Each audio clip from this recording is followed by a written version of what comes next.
우리가 살면서요, 뭔가 충격적인 일을 겪으면 그거는 분명히 우리 몸에 새겨지게 됩니다. 그래서 어떤 경우가 되든지 우리의 삶에 영향을 미치게 되고요, 또 그 시기가 언제가 될지 모르지만 분명히 그렇게 됩니다. 그래서 우리는 삶의 흔적을 사실상 무시하기가 어렵습니다. 어떤 배우는 이런 말을 하더라고요. 인터뷰에서 어떻게 배우가 되셨습니까? 라고 물으니까 자기의 아버지가 영화를 너무 좋아하셔서 매번 수많은 영화를 반복적으로 보시고 그때마다 자기를 무릎에 앉혀놓고 그 영화에 대한, 그 주인공에 대한, 그 감독에 대한 그런 많은 이야기들을 했다. 그래서 자기가 그게 아주 깊이 각인되어서 어쩌면 영화 배우의 길을 가게 되었는지 모르겠다, 그 말씀을 하더라고요. 제가 좀 좋아하는 작가 중에 궁지영 작가라고 있는데요, 그분은 어려서부터 자기는 모든 가정이 그냥 책으로 둘러싸여 있고 또 부모님은 다 늘 책만 읽고 있는 게 그냥 그게 평범한 가정의 특징인 줄 알았대요. 그래서 자기도 늘 책을 읽게 되었고 또 그 책을 필사하게 되었고 결국은 작가의 길을 가게 된 거죠. 한강 작가의 아버지도 작가이죠. 나태주 시인의 딸은 말하기를 자기 아버지의 그 시적인 삶과 그의 시가 거의 일치한다라는 것을 어려서부터 반복적으로 보았기 때문에 삶의 각인이 되었다는 거죠. 그런 거예요. 새겨지는 것이고 배워지는 것입니다. 근데 오늘 성경에는요, 정말 충격적인 하나의 사건이 일어나게 됩니다. 예수님이 십자가에 못 박혀서 죽으시는 그것도 제자들과 그 온 유대 이스라엘 땅에 놀랍게 각인된 사건이에요.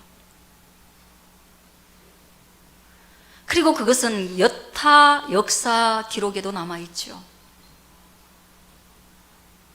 그런데 그보다 더한 사건이 이들에게 일어나게 됩니다. 그는 예수님께서 죽으심보다 더하게 부활하셨다는 것이고, 그리고 부활하신 예수님께서 하늘로 올라가시는 그 장면을 수많은 사람들이 목격하게 된 것입니다, 여러분. 그것을 가리켜서 예수님의 승천 사건이라고 그래요.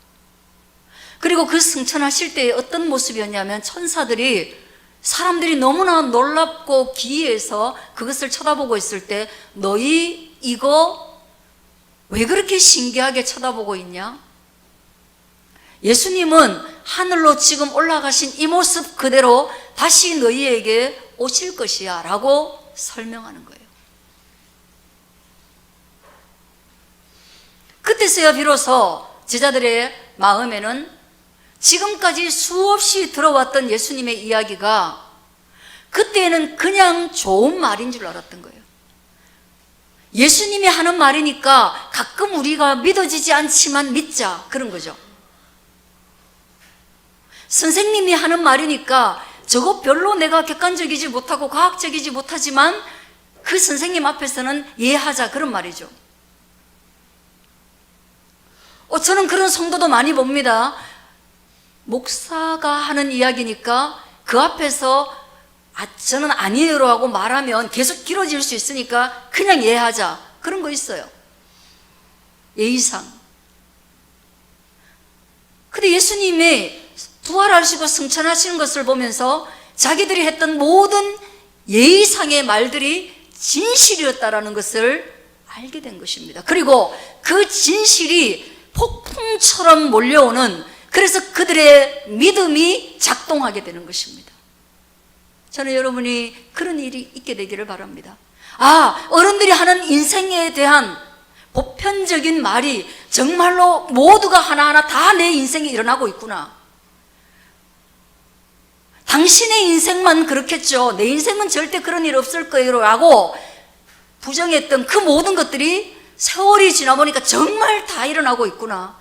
그래서 삶에 대해서 폭풍처럼 밀려오는 지혜와 지식의 연동성. 그래서 그 중에 하나가 뭐냐 하면요, 예수님 이런 말씀하셨어요. 너희들 나가고 나면, 내가 가고 나면 어떻게 살아갈 거냐 말이에요. 너희 무엇을 의지하고 살아갈 거냐. 나는 너희에게 말한다. 내가 너희에게 약속한 것을 기다리라. 약속한 게 뭐냐? 내가 사라지고 나면 다시 너희를 지도해 줄 성령 하나님께서 너희에게 오실 것이다. 할렐루야. 예수님이 떠난 자리에 누가 오신다고요? 성령 하나님이 오신다는 거예요. 예수님은 한 분이기 때문에 예수님은 시와 공간의 제약을 받으시는 하나님의 아들이세요. 그러나 성령이 너희에게 오시면 너희가 권능을 받게 되는데 예루살렘과 온 유대와 사마리아와 땅끝까지 나아갈 수 있는 힘을 얻게 되는데, 그것은 뭐냐? 예수님과 1대1로 면접하는 것이 아니라 성령 하나님이 한 사람 한 사람 모두에게 마치 예수님처럼 임하셔서 1대1로 우리 모두에게 동행하신다는 거예요. 그 성령을 뭐 하면서 기다리라? 기도로 기다리라는 것이에요.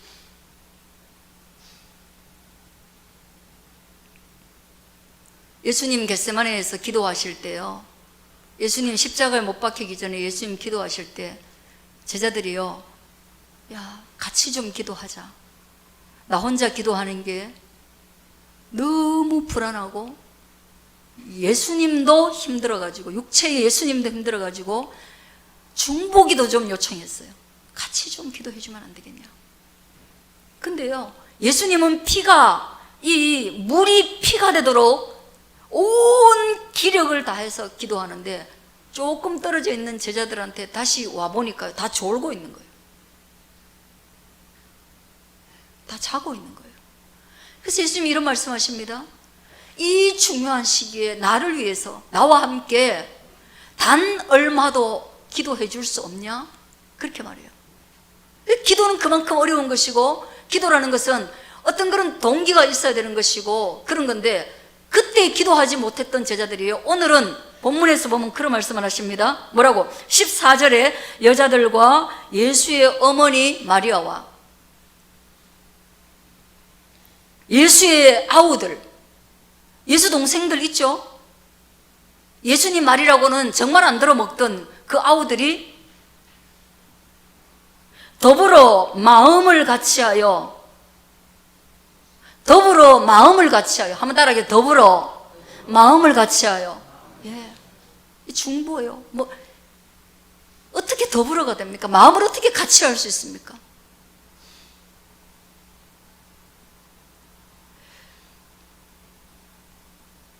여러분, 저도 마음이 나뉘어지는 상황들을 많이 보는데, 마음을 같이 할 때와 마음이 나뉘어질 때 상황을 생각하면요, 인생에서 그것만큼 힘든 건 또 없어요. 나와 같은 마음, 같은 뜻, 같은 비전인 줄 알았는데 어느 날 보니까 전혀 하나님과도 상관없고 나와도 상관없고, 현상은 동일했지만 마음의 뿌리에서 쓴물이 날 때 그때 사람이 느끼는 그런 것들이 참 어려운 감정이에요. 근데 그걸 같이 했다는 거예요. 120명이 모여가지고 같이 했다는 거예요. 그리고 난 뒤에 다시 한번 따라하겠습니다. 오로지 기도에 힘쓰더라. 다른 모든 것들을 내려놓고 오로지 기도에 힘쓰더라는 거예요.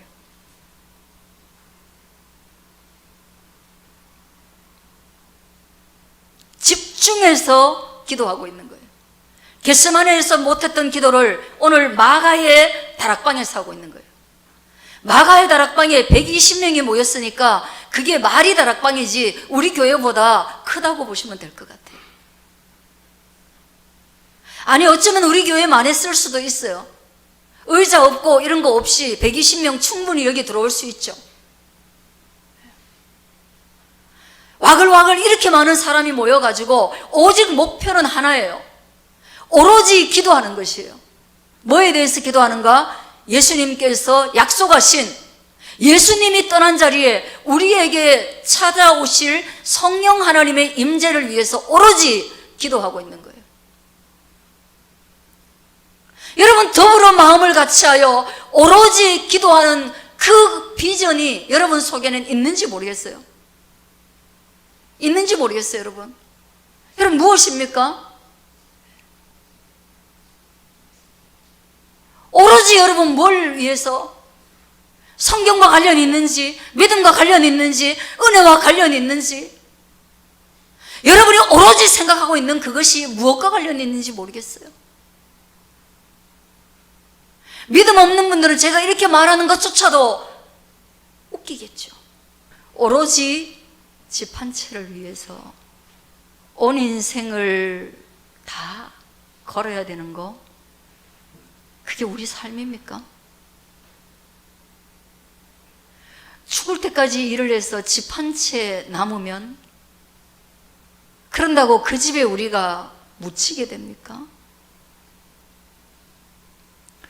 여러분, 우리에게 피와 살과 생명을 주신 예수 그리스도께서 우리의 집이 중요한 것을 모르시는 분이 아니라, 그럼에도 불구하고 우리가 오로지 집만을 위해서 오로지 인생 전체를 걸어야 할 존재는 아니라는 것을 얼마나 많은 부분에서, 얼마나 많은 곳에서 일러주고 있는지 모릅니다.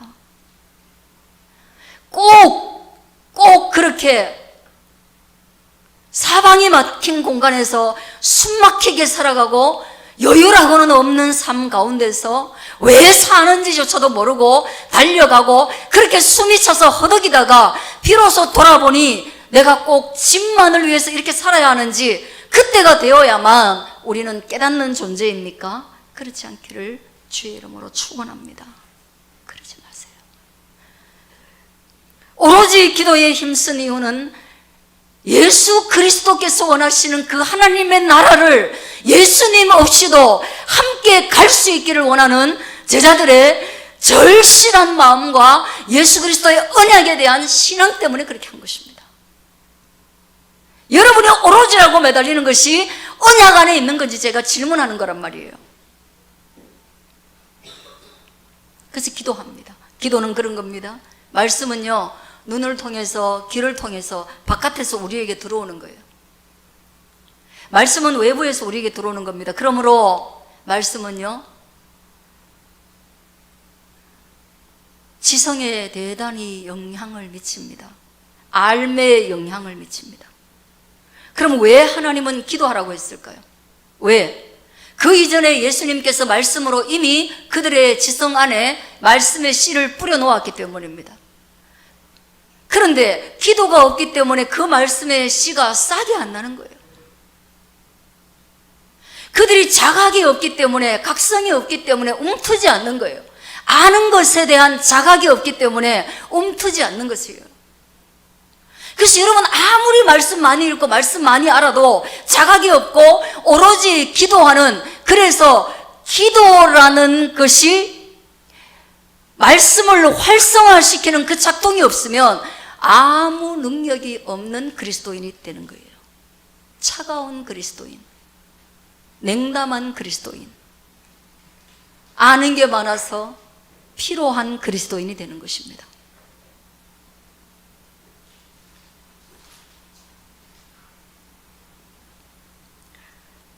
오직 여호와의 율법을 즐거워하여 그의 율법을 주야로 묵상하는 시편 1장 1편 2절과 같이 예레미야 23장의 선지자들에 대한 말씀이 내 마음을 상하게 하며 내 모든 뼈가 떨리게 하는 그런 싹이 있고 음이 터서 활성화된 하나님의 말씀은 기도 없이는 불가능한 것입니다. 그들은 기도의 사람이었기 때문에 동일한 하나님의 말씀을 듣고 동일한 반응이 아니라 새로운 반응을 한 거예요. 저는 저와 여러분이 그런 기도의 힘을 경험할 수 있게 되어지기를 주의 이름으로 축원드립니다. 그게 제일 안 됐던 사람이 누구냐면 17절의 사람이에요. 17절. 이 사람은 누구예요? 가룟 유다입니다. 가룟 유다.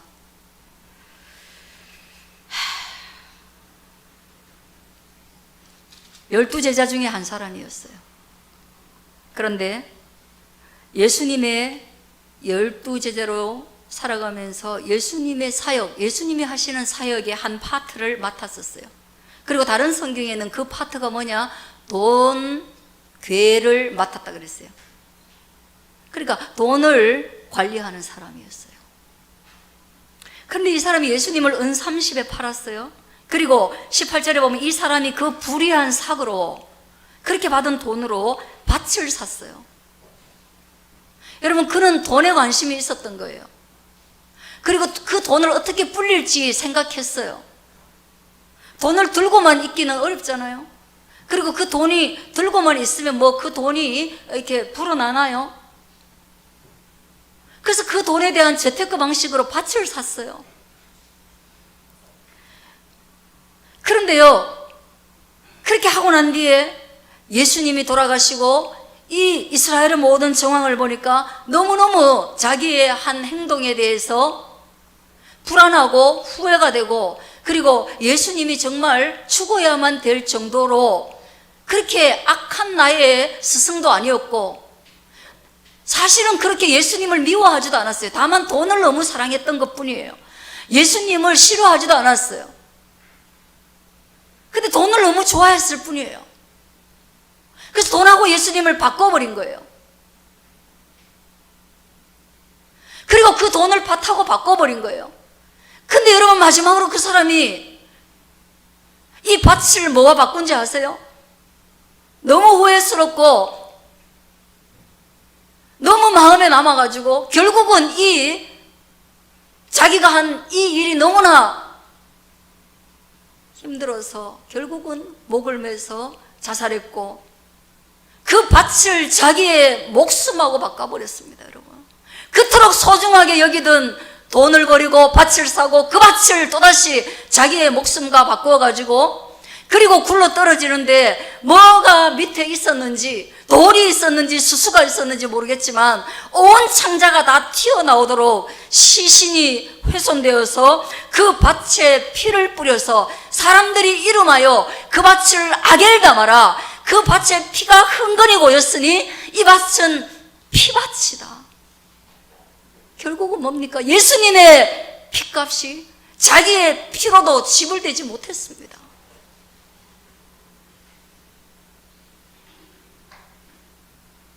기가 막힌 일 아니에요. 그래서 결국은 뭡니까? 시편에 이미 예언되었어요. 시편에 예언되기를 그의 직분을 타인이 취하게 하소서. 그가 뭐예요? 예수님 곁에 있는데 예수님의 사람이 아닌 거예요. 여러분, 예수님 곁에 있는데 예수님의 사람이 아니에요. 우리나라에 사는데 스파이예요. 북한을 위해서 살아요. 중국을 위해서 살아요. 미국을 위해서 살아요. 그런 존재는 필요한 존재입니까? 우리 교회에 있는데 저의 말씀의 권위와 저의 말씀의 가이드를 따르지 않아요. 몰래 숨어 들어온 신천지 교인이기도 해요. 또 때로는 저와는 인격적 관계와 무관하게 그냥 교회에 있어요. 그런 사람들도 있을 수 있어요.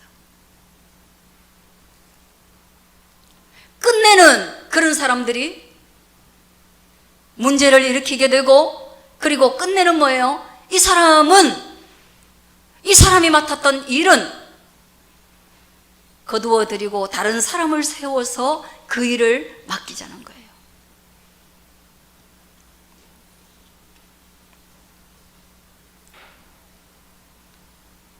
여러분, 우리는 우리가 선 자리에서 어떤 이름으로 그리고 어떻게 서 있는지 모르겠어요. 그러나 아주 중요한 것은 여러분이 굉장히 위태로운 삶의 정황 속에서 반드시 마음을 같이하여, 누군가와 마음을 같이하여 그 위기를 극복하거나 그 문제를 해결하기 위해서 오로지 기도에 힘쓰는 시간을 가질 수 있게 되어지기를 주의 이름으로 축원합니다. 반드시 그러셔야 돼요. 기도에 여러분 힘을 드려야 돼요. 기도의 능력을 무시하면 안 돼요.